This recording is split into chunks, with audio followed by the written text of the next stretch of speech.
Good afternoon and welcome to what's the 756th meeting of the Economic Club of New York. I'm John Williams. I'm President and CEO of the Federal Reserve Bank of New York. I'm chair of the club.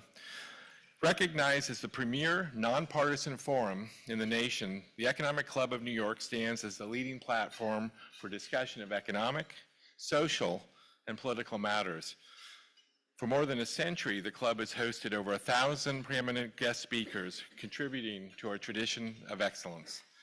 And I'd like to extend a warm welcome to the students who are joining us virtually from Columbia Business School and NYU Stern School of Business, as well as our largest ever class of 2024 fellows, a select group of diverse rising next-gen business thought leaders. And we extend our gratitude to Andalusian Private Capital for generously sponsoring multiple tables for this group to attend today. Now it's my honor to welcome back our guest and club member, Jamie Dimon.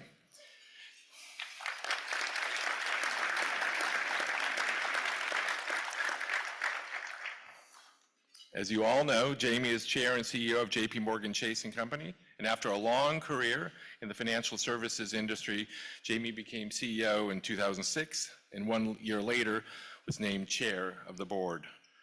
The format today will be a conversation with ECNY former chair Marie-Josée Kravis. Marie-Josée is a noted economist and chair of the Museum of Modern Art, and we're honored and very pleased to have her as our moderator today. So we'll end promptly at 1 p.m. And as a reminder, this conversation's on the record and we do have media on the line. So I know everyone's waiting for this event, so without further ado, let me welcome Jamie and Marie-Josée to the stage.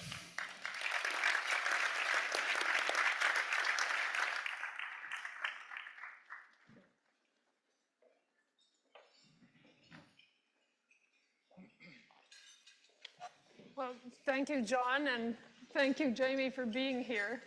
It's been 5 years since you've been to the club, and as you can see, our members are really thrilled that you're back with us today. And speaking of anniversaries, I think that it's in July that you'll be marking the 20th anniversary of the JPMorgan Chase Bank One merger.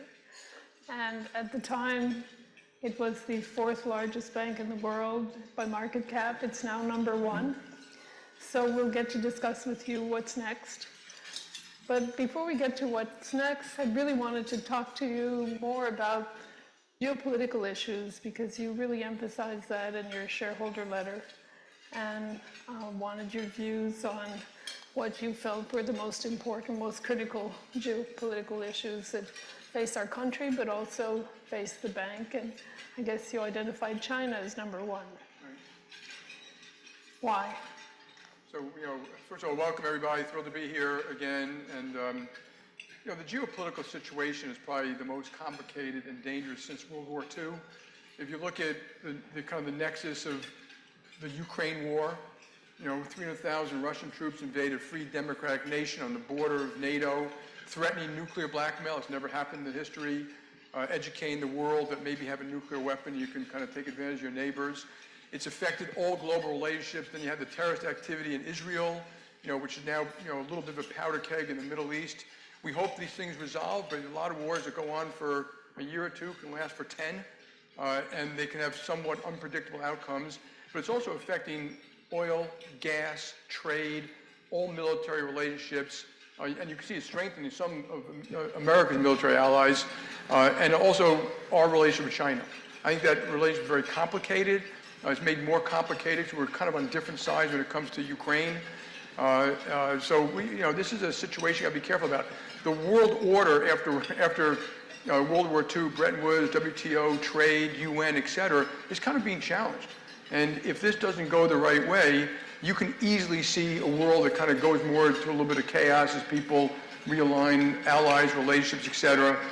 I'm a little surprised that things haven't gotten worse for oil and gas. People flying drones and satellites and blowing up Nord Stream 1 and Nord Stream 2. It doesn't take a lot to send oil and gas prices back to 120 or higher. If that happens, it's bad for the climate, all the climate folks, because everyone turns back on their coal plants, poor nations and rich nations, but it's terrible for poor countries. As you know, a lot of these countries are kind of struggling a little bit already, and so we have a dangerous situation here. And it's far more important than whether the economy, does a little bit better or a little bit worse this year or next year. I don't even like talking about them in the same breath because one is about the future of the free world. One is about something we're all used to, the weather. Things get better and things get worse in the economy, and most of us have dealt with that before. But speaking about the danger to the free world, there's increasing concern about the axis, Russia, China, Iran, North Korea. Yeah. And you're dealing in that world, and you're dealing with companies that deal in that world. Yeah. What are you telling them? I think, if Russia wins or in any way wins in Ukraine, you probably will have a splintering apart, and maybe even a testing of NATO, and that's really dangerous. And so, obviously we have to navigate the risk. We have some risk still in Russia. We have obviously a lot of risk in China. But I think the best thing with China is that we should engage tough, open-eyed. America should remember it's in a very good position relative to China. We have all the food, water, and energy we need. We've got the most prosperous nation on the planet, 80,000 per person GDP. They actually import 11 million barrels of oil a day, and about half go the Strait of Hormuz or through the Red Sea. So they're, past American warships, by the way. They don't have enough food or enough water. They still have 400 million people living in poverty, a GDP of $15,000, not $80,000. We still have more innovation. They're catching up, and we shouldn't be against that. They have terrible demographics. So my view is we should fully engage with them. Obviously, we should protect ourselves on anything around national security, like semiconductors or rare earths, et cetera. But, we should engage, and for the betterment of the world. There's no reason, other than Taiwan, that, we have to have adversarial relationship with them. I don't normally do this in my letter, the best thing to protect the United States is to have the strongest military. And if anyone thinks that the world is a safe place, I hope you now have lost that notion. It's not, it never will be. And we kind of forget, we got lulled into a false sense of security because we had an easy couple of years or something like that. So, and then we got to grow our economy. That's the best way to handle everything, like our burgeoning deficit, and to get more income to lower income Americans, and things like that, is to grow the economy. And so I talk a lot about having growth policies. But you talk about the military and strengthening our military, but we're now at a point with our deficit that we're spending more on debt service than we are in defense. Yeah. So do we have the American leadership to address these issues? So Neil Ferguson, who's a great historian, economist, wrote about that whenever that's happened, that country lost its leadership position. That's right. So I'm hoping there's a difference here. Obviously America's in a different position. The other thing that's very important, because you travel the world, people look at American leadership and the thing about the global South and why America, and so America. Bob Gates writes this great book called The Exercise of Power. The first chapter is called The Symphony of Power. That America's overused and misused its military muscle, but massively underused diplomacy, development finance, economic, getting American companies to do more overseas, education, information, think of intelligence, information. So there's no one else who can do it. So America shouldn't be rude. It shouldn't be our way of the highway, which we tend to do. When we did this IRA Act, it very much was in the violated trade agreements. It was very much in the in the face of allies who said, that violated trade agreement says buy America, build America, in America, of America. Well, we better be a little more polite. But most of these nations would, we have a lot of allies. And most of these nations would like America to take a leadership role if we do it respectfully and we help some of the developing world and things like that. So that has to come from America. If it doesn't come from America, it's not going to come from anywhere else. And all these other nations, they have to find other people to ally with, militarily and economically. So I do think it's a complex situation. I think God bless Michael Johnson and Hakeem Jeffries for getting this thing done and this aid to Ukraine and Israel and Taiwan.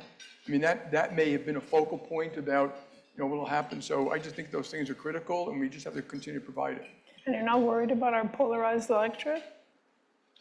Yeah, of course I am. The electorate's been polarized before. If you read American history, we did have a civil war. I was a kid growing up. We had riots in the street. Some of you may forget there were students who were killed on Ohio State, I think it was Kent State. And I don't like it.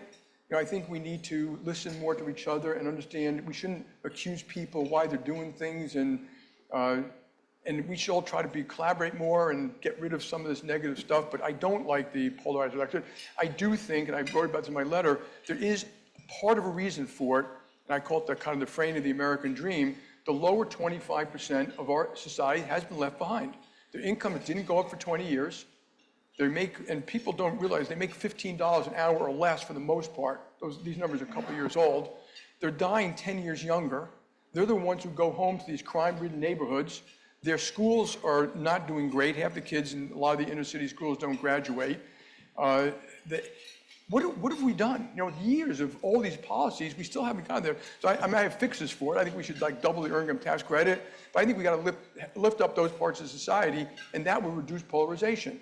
If you travel around America and you go to rural parts or inner cities, they look at what's going on in D.C. They're not that happy with D.C. They look at that as one big thing where everyone gets what they want, but not them. And they have more of the drug problems, et cetera. And so we need to do more and better, and that's why I talk about it. We need to grow the economy. I mean, that's the best way to help people, is to grow this economy, share the wealth a little bit, lift up some of these disadvantaged communities. But your worst case scenario, and you mention it repeatedly, is stagflation. Yeah. Is in fact inflation, but without growth. Yeah. Economically, the worst case scenario is stagflation. The worst case scenario is a fraying of the free and Western world. I mean, that to me is the sine qua non. We can't take our eye off. In fact, we should be so focused on it, we should stop doing other things which could be a waste. And but the stagflation I speak about there is, this is just risk management. This is not guessing the future. You have to be prepared as a bank for 2% interest rates, or 6 or 7 or 8. I have to be. I can't sit here and tell my shareholders, well, if things happen you don't expect, you're bankrupt, which happened to a couple of banks. And so you got to be prepared for it. But you also have to, why? So if rates go up to 6%, but the economy is booming, it's because there's a lot of demand for capital, inflation, in fact, has come down. That's not so bad. But stagflation has the negative effect of no growth, inflation, and obviously no growth hurts volumes and profits and consumers and jobs. And so, yes, I think there's a chance that can happen again. I think there's a huge demand for, I look at the future, so obviously inflation has come down a little bit, but if you look at the future, and again, I'm not sure models pick this, the extent of the fiscal spending. It was $6 trillion during COVID. It was $4 trillion of QE, and now we have a deficit of almost $2 trillion, 6% of GDP, the highest lifetime deficit, the highest peacetime deficit ever. And then the demand for capital down the road is enormous. It's the remilitarization of the world. It's the green economy, which we think will cost $4 trillion. Unfortunately, some will be wasted. It's the restructuring of trade. We don't think it's going to go away, but the restructuring itself is inflationary. And unemployment is already very low. And the fiscal deficits. It's not just America. So ours is far worse than everybody else, but everyone did it. Just about every developed nation, everyone did QE. We've never had, if you look at the history of the world, we've never had QE before. So I'm not quite as comfortable with QT as other people. And so we'll see how it plays out. So I'm hoping for the best, but we would handle stagflation too. Well, with QT draining, what, $900 billion of liquidity a year? Yeah. And then, of course, higher interest rates. Do you think companies are ready for higher for longer? So when we had I call it the mini bank crisis, we knew First Republic was kind of like the last domino that had that particular set of problems, very concentrated deposits, too many securities and HTM, and basically an interest rate exposure staring them in the face. Should never have been allowed. I mean, I don't know how that type of stuff happens.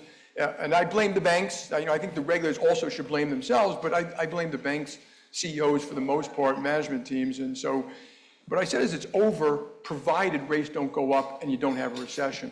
If rates go up, just think of the 10-year bond and goes to 5 or 6%, and you have a recession, that will hurt leveraged companies, profits, jobs, wages. And obviously, if you're a bank with interest rate exposure and you haven't protected yourself, you can be hurt on that. And obviously, it'll affect real estate. And so, yeah, you can have this kind of double, triple whammy affecting some banks. So, yeah, there are circumstances which, it'll look more like the 70s and like what we've had for the last 20 years. It's really interesting. You just mentioned that risk management isn't about guessing the future, but it's really about trying to determine how you can survive the worst possible situation. So if you had to describe the U.S. economy, how resilient is it? It's unbelievable, but if you look at it, I mean, it's basically booming. It's been booming for a while. since COVID and kind of before there was slow growth. If you look at the economy before, it was very low growth for 20 years. And if I was a government, I'd be looking at that saying, why? And I think there are a lot of bad reasons for it, like regulations and bureaucracy and stupidity and Ford policies and, anti-growth taxation and a whole bunch of different other types of stuff. But if you look at the economy since then, it's been booming. Unemployment hit an all-time low. It's been under 4% now for the better part of 2 or 3 years, something like that. The American consumer, even if we go into a recession, is much wealthier than before. Debt service ratios are very low. Yeah, they're normalizing now, and credit is, we say it's normalized, it's not gotten worse, but it's still the lowest it's ever been pretty much on record. Their home prices are up, their stock prices are up. Remember, 50% of people don't have, they don't owe money at all. And so even when we go into recession, the consumer's in good shape. But that doesn't mean you can fight off the effects of stagflation or something like that if it gets much worse. And so I worry that it looks more like the 70s than we've seen before. If you go back to the 70s, deficits were half what they are today. The debt to GDP was 35%, not 100%. And so part of the reason I think we've had this strong growth is the fiscal spending. And why not spend another $2 trillion? And if we did, what would happen? You'll have more money, people would invest more money, people would hire more people, and you'd have more growth. But it's also quite inflationary, and so you have trade-offs there. So far we're in pretty good shape, and so far it looks like that soft landing type of scenario, but I'm putting me on the cautious side of that one. So let's talk about something. It's a great quote when I started working on Wall Street. I can't say it in its actual language, but it was something like, the markets will do whatever they have to do to hurt the most people. and this may be one of those setups. So let's shift maybe towards, well, maybe something more positive. It's also risky, but technology. Yeah. And how much will banking be affected by technology, AI, machine learning? A lot. I think the biggest risk that we all face is cyber, by the way, this war of cyber. But AI, first of all, the thing about technology is the thing that changes the world. So you just read any history. It's why we stopped being hunter-gatherers. People learned about agriculture, printing, disseminating knowledge. And then, of course, the steam engine, the internet, these things have made mankind far better off. We had 40 million people working on farms in 1900. Now it's 1 million. They worked 6.5 days a week, 12 hours a day. Now it's 5 days a week, and it's why, the kids of the people in this room are going to live to 100. They're not going to have cancer probably. So it is the best thing that ever happened to mankind. It gets abused. Airplanes crash. Pharmaceuticals get misused. Sometimes when we have new things, it takes a little time for it. AI will be one of those big ones. I don't know at the pace it's going to happen, but we already have 4 use cases in AI today for risk, fraud, marketing, hedging, analysis, idea generation, agents which take care of problems, errors. When we have errors, a lot of us take care of AI is both analyzing errors and starting to take actions on them. Because, once you figure out what the problem is, it can actually fix the problem. So it's real. So we took a woman, we made her head of AI and data, and they're related, put her on the management team reporting to me and the president of the company, Daniel Pinto. That's how important it is. And every business inside has a mirror. So, credit card, consumer, trading, all has it. It is unbelievable. And it's just starting. And you mentioned it in 2017 and you're in a shareholder letter, you talked about AI. We first started using it in 2012, okay? And we started using it for some of these mortgage problems you all knew about. So, and then I wanted to build our own. So we started building, we have 2,000 people doing it. We have 100, maybe even 200 people in research today. Synthetic data, NLP, and there's gonna be a million ways to use it. Big databases, small databases, hedging equities, you can't run a large language model because, there are 1,000 trades in a split second. So you got to do it much quicker than that. And it also costs money to run those things. Like, I forgot the number, 4 cents or something to run. If you go to Bing and you ask it to summarize a book, it costs 4 cents. And so you're not paying yet, but they're going to charge you eventually. So it's real. It's going to be used for everything. It's going to obviously affect jobs. Every job and every application can have a kind of co-pilot that helps you do your job, so it'll make you far more effective and productive. It will remove some jobs over time, but I'd like to be ahead of those things. So you understand them, you can redeploy your people into other jobs, and there will be bad parts. Okay, just like airplanes crash, we know AI is being used by bad guys already. We have extensive, cyber controls, but in cyber it'll be used in politics and misinformation. Social media, it's already being used extensively to manipulate human beings, which I think should be stopped if I were the government. And so they're bad attributes, but you always have to keep in mind, bad guys can use it regardless. So you almost have to do it, and and the other thing about AI is, it's not really the technology you have to understand, it's just you have to understand how you can use it. And once you understand that, the management teams, and now when we have reviews, they go through all their AI programs. What are they doing? What are they fixing? What are they reformatting? What do they got to get in the cloud to have, get the data accessible to AI? You got to get into a cloud-based type of structure, do that kind of pace of calculations, et cetera. But it's going to be... So we're going to have a chat? Are we going to have a chat? You're on Memorial Sloan Kettering. It's going to conquer a lot of cancers.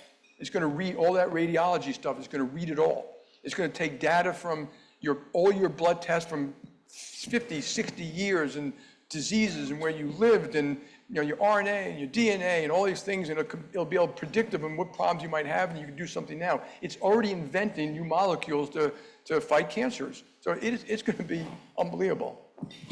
So are we going to have a chat JPM? It's already embedded in some of the stuff you do if you come in to do business with Chase. Like we move $10 trillion a day around the world. It goes through AI systems to make sure people aren't sending it to the wrong place at the wrong time. It's looking for patterns and changes in patterns. It's already being used to hedge equity positions. And sometimes when you deal with us, it's going through various AI. We recognize your voice when you call in. We know who you are. We know what you're doing. So yeah, it's already been. So what about super apps? But the bad guys are using it they can take 1 second of your voice and replicate your voice. So we don't use your voice to authenticate it, to move money. We do like 10 different things to do that. But one thing is to know who's calling in is always a good thing to know. We know the bad guys when they're calling in too. A lot of them don't realize yet that we have their voice on tape, and we have all the nexuses where they call from and who they're hooked up with and what they're trying to do, and so. Yeah. So you mentioned two things. You said, if I were in government. Yeah. Is that a possibility? I've always said I'd love to be president, but you'd have to anoint me, folks. And so I would like to see more collaboration between government and business and regulators. And I think we're missing a lot of opportunities to help educate kids and get jobs and lift up, parts of society. And I'd like to get more, if you look at government in America, less and less you have practitioners at the table. That's true for regulators, it's true for cabinet members, it's true for, people inside the government. I think it would be better off if you had practitioners at the table a lot of times, because the real world is a great quote. In theory, practice and theory are the same. In practice, they're not. The real world is a much messier, more complex place than some, academics think sometimes. So you have to know both. Well, I can't help then ask you about Basel III. Yeah. Talk about regulators. What is it? The Capital Requirement Review document is 80,000 pages. The CCAR, that's the the stress test. recovery and resolution document is another 80,000 pages. Yeah. How can you establish a more effective relationship with regulators? I would love to have a more productive relationship with regulators, and I think it takes conversation. I think we're kind of through the looking glass at this point, and people should understand 80,000 pages of a stress test. 80,000 pages and models to the nth degree and stuff like that. Models which we already know are flawed, and stress tests kind of lull some people into a false sense of security. They pass the stress test. Well, we do 100 a week. If you think I'm worried about that one test, no, absolutely not. We're worried about oil at 150 and recessions and depressions and wars and cyber and tabletop exercises about major systems going down. It may not be ours. It may be telecom systems or water systems or energy type systems, et cetera. And so my view is it's time to step back and revamp it. And I think, and I've been quite blunt, I wrote about it in my chairman's letter, we're doing all these things here that have nothing to do with the real world, and we could be fixing problems, getting mortgages more accessible, helping minority communities, getting education, getting schools to actually teach kids skills that they get out and even at 17 or 18 have a job making $55,000, which is possible. I mean, it's not possible. Likely you can do that with just a little bit of cyber training or compliance training or data scientists or just programming. And so we're missing opportunities to make the country better, safer, make markets better, more transparent as we're bogged down in this. And it's not just banks. the Basel III would have increased our capital by 30%, and I look at it, like the CCAR has us losing $20 billion on day one trading. We've never lost money like that. Not in the worst quarter of Lehman, not after we bought Bear Stearns.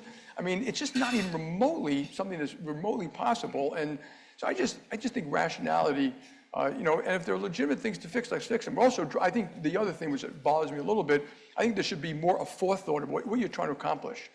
What do you want? If regulators want mortgages outside of the banking system, they should just do it. And it's 80% outside already. But it also has greatly diminished mortgages for low-income households, which is the best way to build net worth. And we give them very specific examples. You change these things, this is what can happen. So we're missing huge opportunities. A lot of leveraged lending is moving out of banks.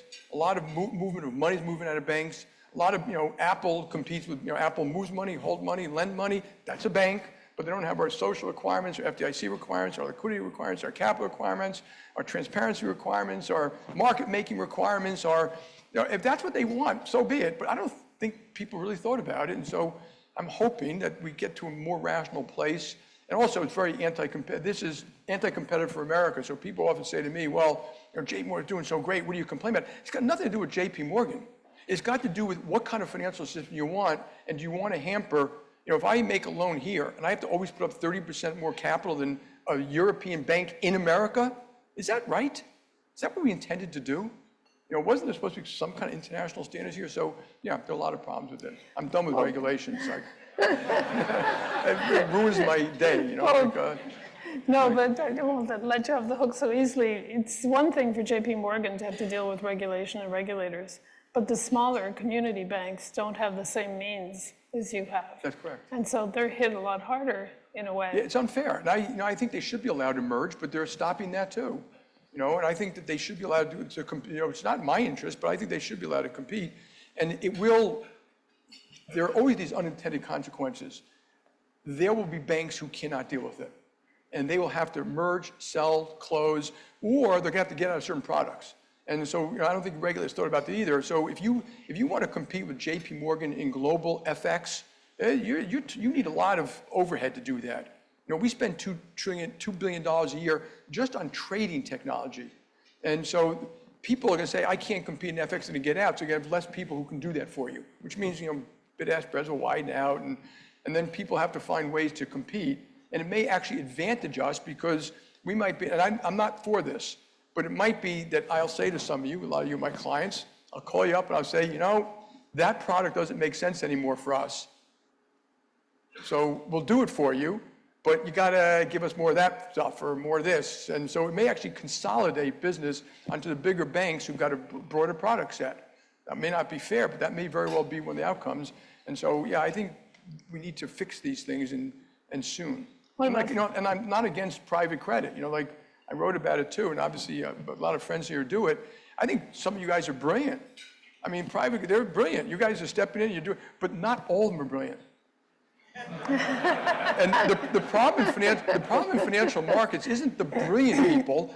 If there are problems with some of the private credit, remember, people are not used to credit spreads gapping out, and there's less transparency. There's no market making. It's like I tell the regulators, when that hits the fan, which it might, these little old ladies aren't going to be calling me up. They're going to be calling you up.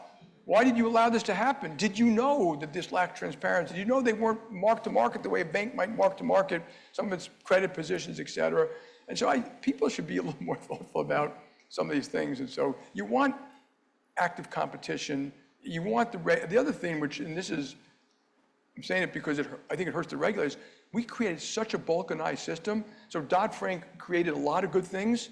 It fixed a lot of problems. I think Lehman wouldn't happen again in the same way because of the capital, liquidity, reporting, and the ability of the FDIC to take over a Lehman Brothers and manage it. But it balkanized. The reason we can't fix mortgages is 7 people. We can't fix securitization. It takes 4 regulators. We can't fix certain things. It's 5 regulators, all supposedly independent. So often they don't agree with each other. So, the FDIC is debating with the OCC, is debating with the CFPB, is debating with the CFTC, is debating with the Fed, and there's all this academic debate. Meanwhile, we're leaving mortgages unfixed. And that's what's happened to this is happening broadly. In my letter, someone, I have an op-ed that was written by George McGovern in 1992, the most liberal guy ever ran for president, got shellacked. And he wrote in there, when some of the reporters wrote, they got it completely backwards. They said, oh, he's supporting, regulations and this type of thing. He wrote that he brought it in, like after he left after he ran for president, he always wanted to run it. And then he goes on to say that a legislator's dream is a businessman's nightmare, that he didn't realize that all this legislation they passed with good intent, all the bad things it caused. You can't hire people, you can't fix your driveway, you can't do this, you can't, OSHA and taxes and audits, and he's just pointing out the bureaucracy. And look, and we've done that to our country. And aren't we doing that again with IRA? No, we're doing it broadly. I'm not talking about banks now. It's FAA, it's VA, we can't get permits. So even the green economy, we're canceling offshore wind and onshore solar and wind all the time because, it takes 10 years to get permits. Think if you're putting $1 billion of capital in the ground, what do you look at it when it's going to take 10 years as opposed to 2? And that's what we're doing. We can't build pipelines, we can't build the grid. If you want to get connected to the grid, so you talk about all these data centers we need, just to get connected to the grid takes 5 to 7 years. We're thinking about building our own power plants now because the country is just getting bogged down. And I think this is one of the reasons why we've had such low growth for 20 years.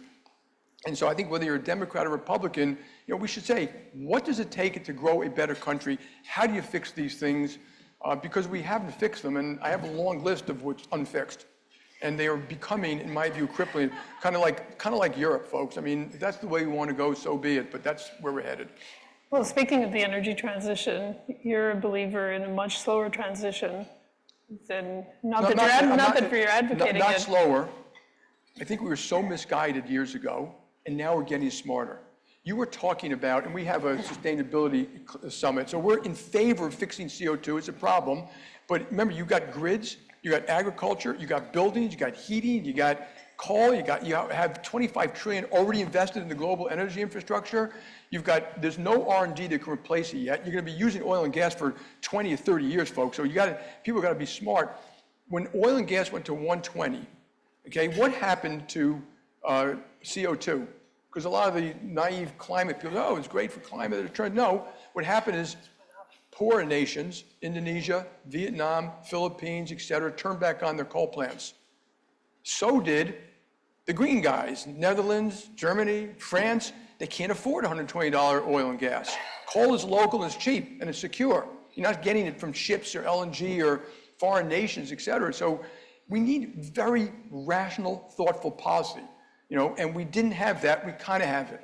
So, I said, if you do the IRA Act, it should have come with twins, permitting and, less social engineering. So it's just a very simple tax credits and stuff like that they can get things done or R&D done. And so I think we're getting smarter. I think a lot of the things that are going to fix climate are going to come from the big guys. Oil, gas, utilities, people who build big buildings. And they're testing huge amounts of carbon capture today.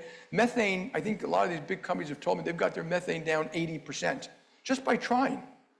So we're getting smarter, but we're not smart yet. And what about nuclear? The public wants, they say the public wants it. Yeah, the public wants it, but not willing to pay a carbon tax. So how much do they want it? And that would be the easiest way to do it, because then you'd be making very rational decisions. It's not going to happen, so I'm not asking for it. So. But what about nuclear? And nuclear, those small nuclear reactors, all going to be tested. Fission, fusion. Our sustainability summit, we have everyone there. The auto, utility, oil, gas, fission, fusion, solar, wind, the agricultural folks, the tree folks, the carbon capture folks, and nuclear. It's all, that whole thing. We will conquer this. There will be stuff we find that will finally fix this problem. You read it every day, but we haven't found the fix yet. And I just don't know if nuclear will be ever acceptable in this country again. And there's one issue you haven't mentioned, crypto. Your favorite word. Blockchain is real, we use it. We've been talking about it for 10 years and not much has come of it. So people, I love it when I always make fun of my Becky Quick and those folks talk hey, crypto. Now these are what the regulators should do with crypto, okay? Make a list of, I'm talking about, and I'm not going to say anything about it, I'm just going to tell you something. Make a list of 3 people who do who use crypto. I'm talking about cryptocurrencies that do nothing, so Bitcoin or something like that, but I call it pet rock. 20 or 30 billion dollars we know of is misuse of it a year. So so the total amount outstanding is $1.1 trillion, $1.5 trillion or something like that. And then and that's what we know. There's anti-money laundering, sex trafficking, and it's a legitimate, there is real demand for it from Venezuela, Cuba, criminals, rapists, tax avoid, but it's real demand. So it actually will keep the price of some sort, right? And then think of, that's one part. And then there's the people in the middle making a lot of money on it. Miners, traders, lenders. I call that the decentralized Ponzi scheme. And then there's the poor retail person who buys and sells it, and all those other people skimming maybe $100 billion a year off of it. I don't know. Look, it seems very weird to me that that's allowed to exist. And you haven't. But I defend your right to buy it.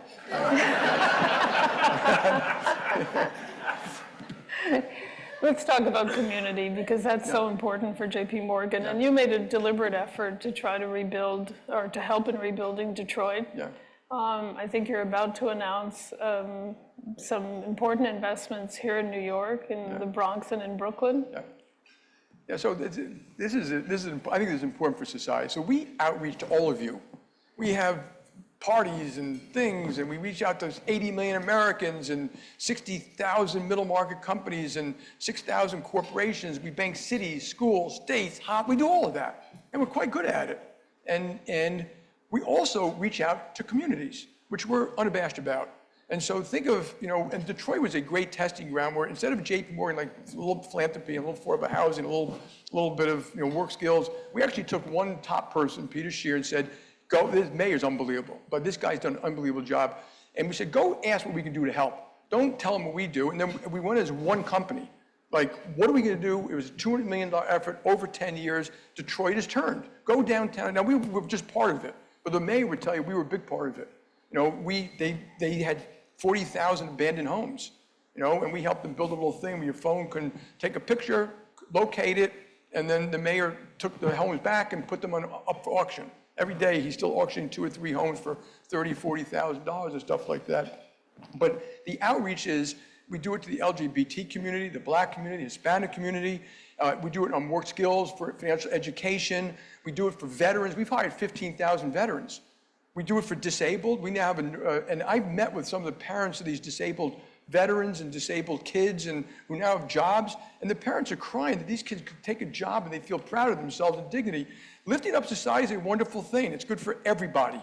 If Detroit does better, it's good for all the United States of America. And if we don't fix some of these problems, you're going to have more polarization. Like I said, it's gotten worse for certain parts of society. So we should do. We have the Second Chance Initiative, so that there's 70 million ex-felons in the United States. Now, a lot are misdemeanors, but a lot of them can't get jobs. And we get them jobs. And we have 30 big companies now joining the Second Chance Initiative to get kids jobs. I went to visit some. They can't get driver's licenses. They can't get jobs. They can't get housing. And they don't want to go back. They committed a crime when they're 18 or 19 years old. And so we should be thoughtfully doing these things and lifting up parts of our society. I would double the earned income tax credit, basically, so that, and I'd get rid of all these benefit cliffs we have. Because I just think it's just a very good thing for us to do. If we don't do it, we're going to have a real problem. So I think we have to do all these things for our country. Not one thing, but all these things. I think the other thing which we get involved in too is the public policy side. So it's one thing for us we have the jobs initiative. I don't know if Kirsten Barnett's here. We have the jobs initiative here. A lot of companies are joining to get, we have 250,000 kids in CUNY. Half the kids don't graduate, it takes 6 years.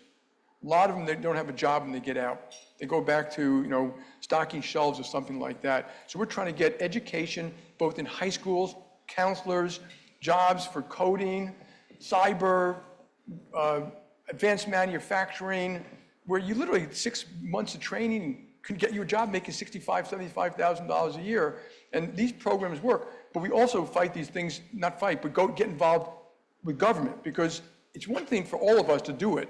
It's another thing to go directly at the school system, or to get the federal government to do a better job around education, around schools. Like, I think they should take education and that every school, I don't know if we can do this legally, I actually asked someone this yesterday, I want to know what the law is, can the federal government, who gives a lot of money to all these education systems, demand that every school report how many kids, not how many graduate, how many kids get jobs and what the income levels are?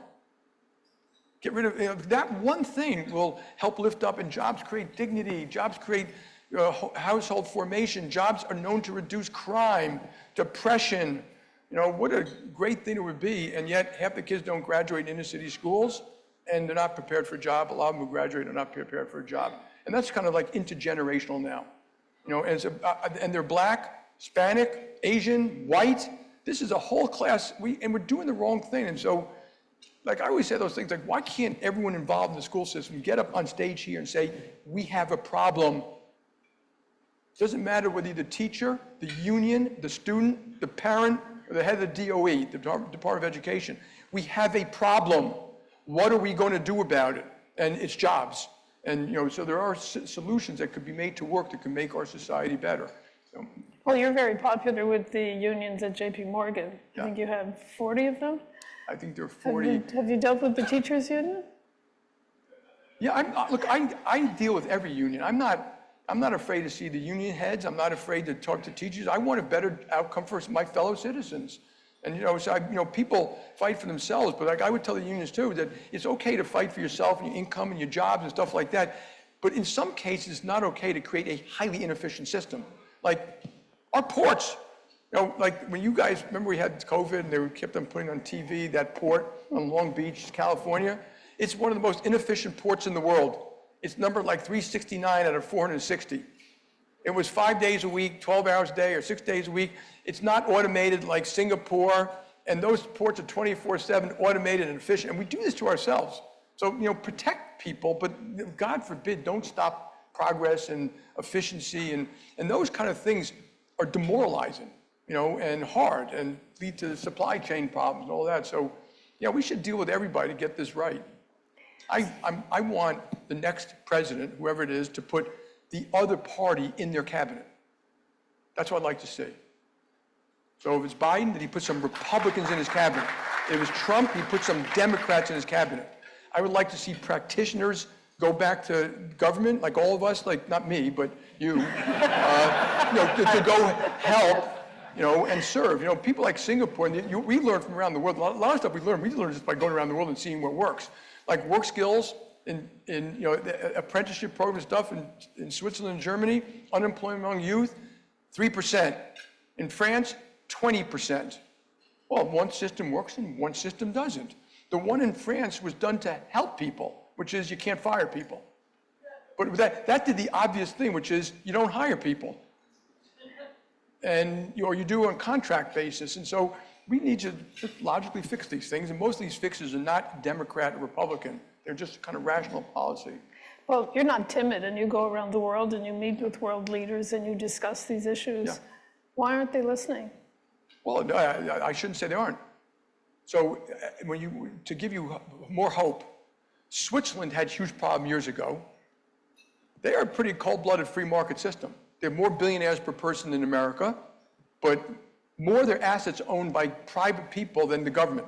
People don't know that. They've got a great safety net that works better than ours. People are happy there, but they have a great system, and their education system, and their tax system.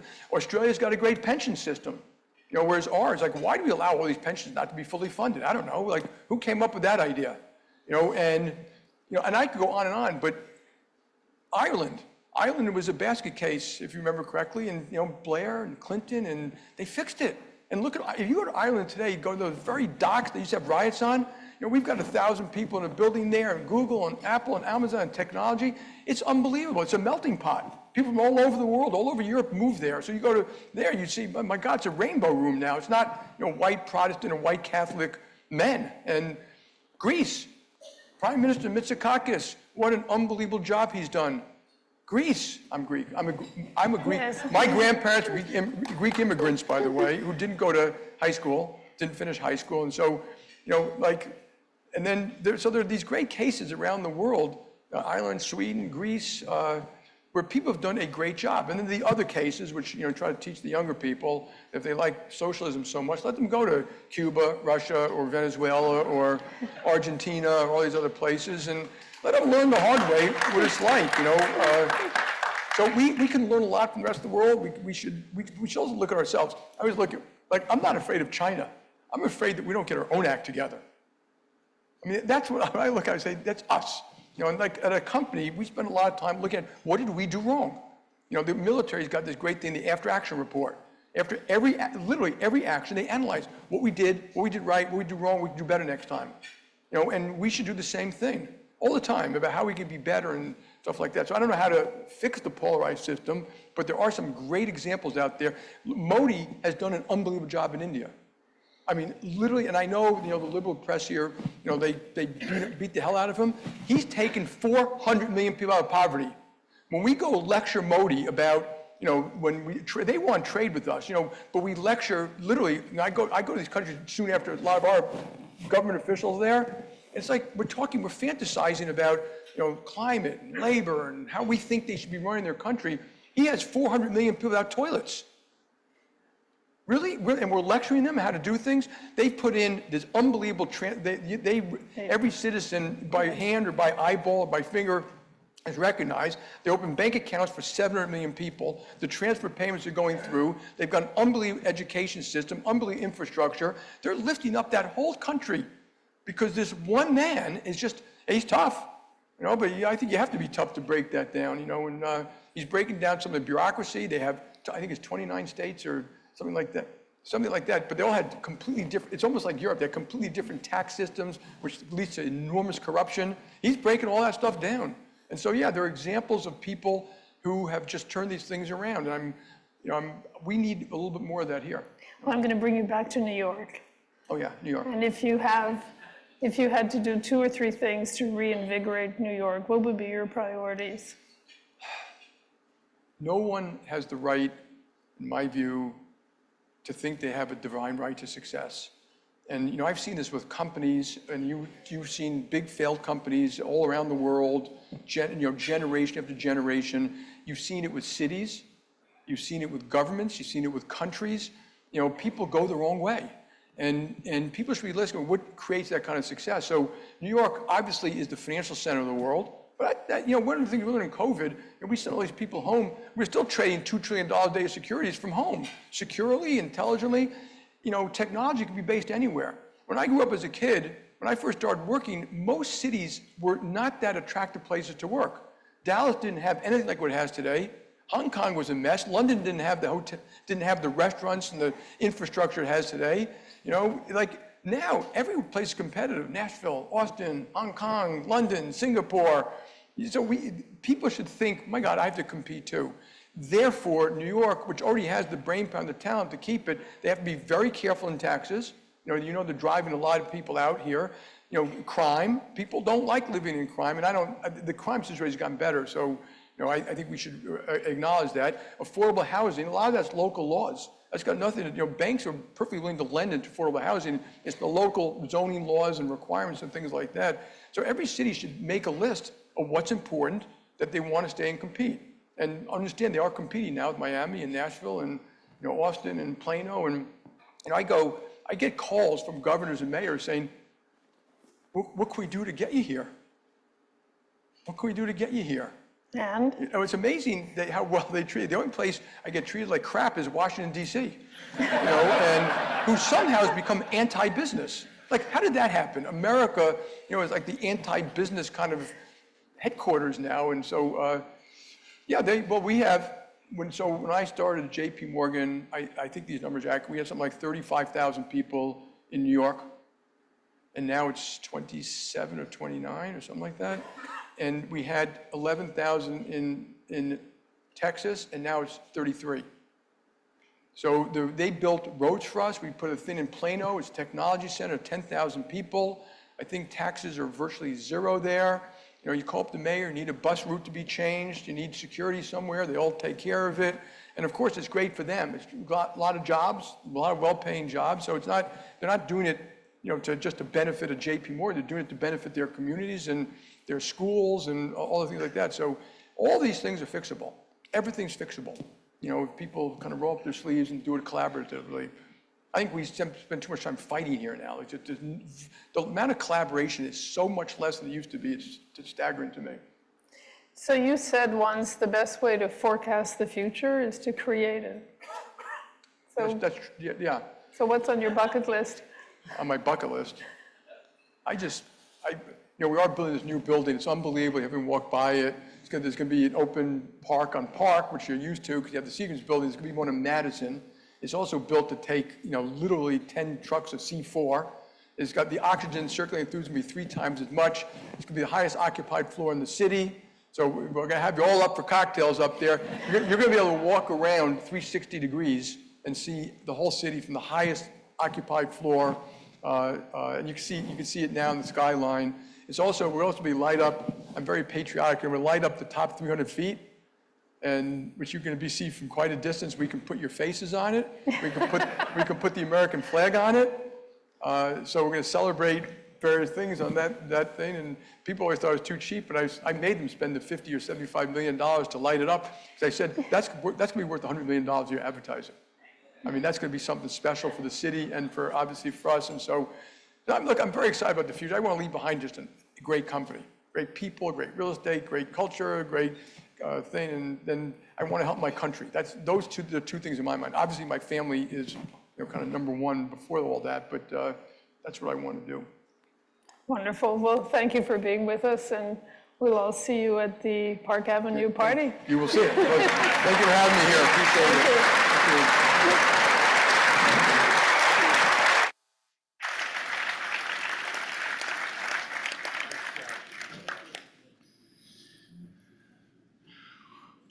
Well, thank you to both of you for this incredibly insightful and stimulating conversation. It was such an honor to host you both today. So my job now, before we start lunch, is to really remind everybody that we have many great speakers coming up at the Club Spring calendar. So on April 30th, we have Jared Bernstein, Chair of the Council of Economic Advisors, and we have Mark Zandi, Chief Economist at Moody's. And then we have Juliana Richardson for a webinar on May 2nd, Gary Kasparov on May 6th, Ed Yardeni on May 21st, and I will be speaking to the club on May 30th. And also looking forward in June, we have Larry Summers and Glenn Hubbard on June 4th, and Strauss Zelnick of Take-Two Interactive on June 17th, and Lisa Cook of the Federal Reserve on June 25th. All events are currently listed on the website, so please be sure to review those dates and add them to your calendar. I'd like to recognize the 374 members of the Centennial Society who are joining us today as their contributions continue to be the financial backbone of support for the club. So thank you for all who are attending today. We look forward to seeing you soon again. And those for you in the room, please enjoy your lunch. Thank you.